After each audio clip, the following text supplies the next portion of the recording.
today's gospel, my friends, we hear the disciples say to Jesus, 5 loaves and 2 fish are all we have.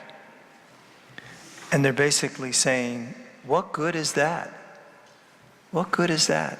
It's a modern day question, isn't it? What good is that? What good is coming to church? Can I pray on my own? What good is saying prayers every day anyway? What good comes from that? What good comes from all the sacrifices and compromises that are required in a marriage? See how this question permeates our being, my friends, doesn't it? What good is marriage? Why don't we just live together? What good is marriage? What good is it to volunteer? What good is it to put others first? You see this question, my friends? It's a nasty question. And it's so common today, isn't it? But that's what disciples asked Jesus. What good is 5 loaves and 2 fish? Not much. But what put in the hands of Jesus, my friends, it fed 5,000 people, didn't it? It fed 5,000 people.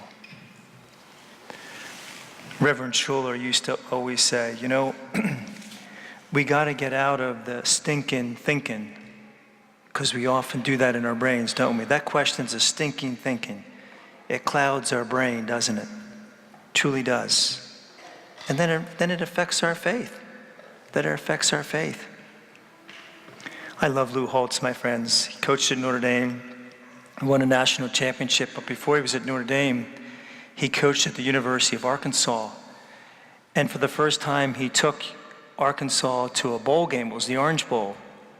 And he was heavily the underdog. And they said to him, Coach, when you start losing the game by a lot, he said, they're going to start throwing oranges at you. And without missing a beat, he said, it's a whole lot better than being at the Gator Bowl, isn't it?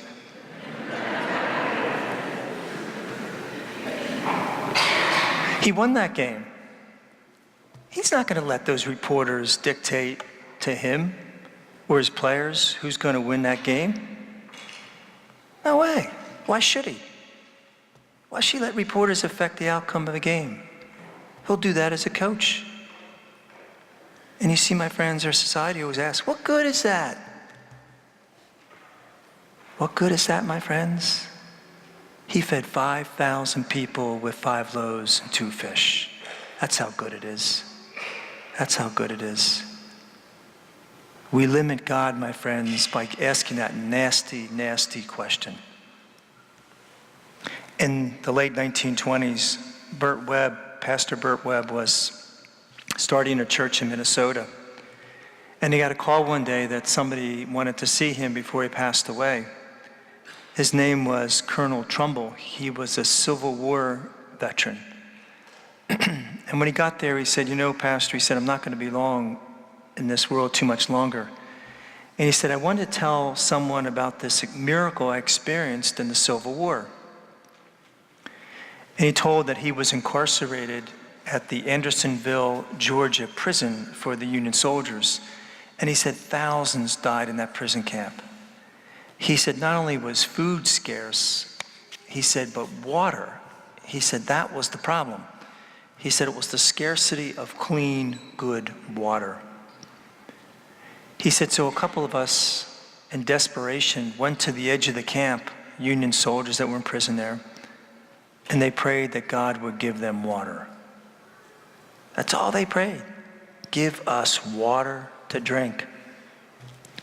They said, to their surprise, a few minutes later, a huge black cloud came and stood over the stockade. A brilliant flash of lightning burst in the crowd, striking a huge rock and splitting it apart. And a stream began to gush and continue to flow. Webb thanked the dying man, prayed with him, and he returned home. And as he was returning home, he said to himself, that's a cute story. Probably a fantasy of a dying Civil War veteran. Would you believe that?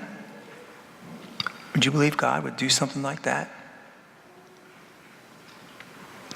Several years later, Pastor Webb was speaking at an Assembly of God church in Columbus, Georgia, and he said he had his whole talk prepared, and for some reason, he talked about this spring. And after the service, he said several people came up to him and said, you know, Pastor, he said, Andersonville is just a few miles down the road. He goes, we'll take you there because we know about that spring. And it's probably still there in Andersonville, Georgia. I've never been there, but there's a little wooden cabin over this big rock. Spring's still alive today with a little sign on the door. It says Providence Spring. And it tells the story what happened during the Civil War when these Union soldiers prayed for rain. What good is that, my friends? A lot of good. A lot of good. But it depends what we believe. Depends what we believe, isn't it? And we limit God by that awful, nasty question. What good is that? What good is that? So this week, my friends, all of us need to realize that great potential that our God has. And all we need to do is to give him a little of our hearts, and he will do the rest. God bless you.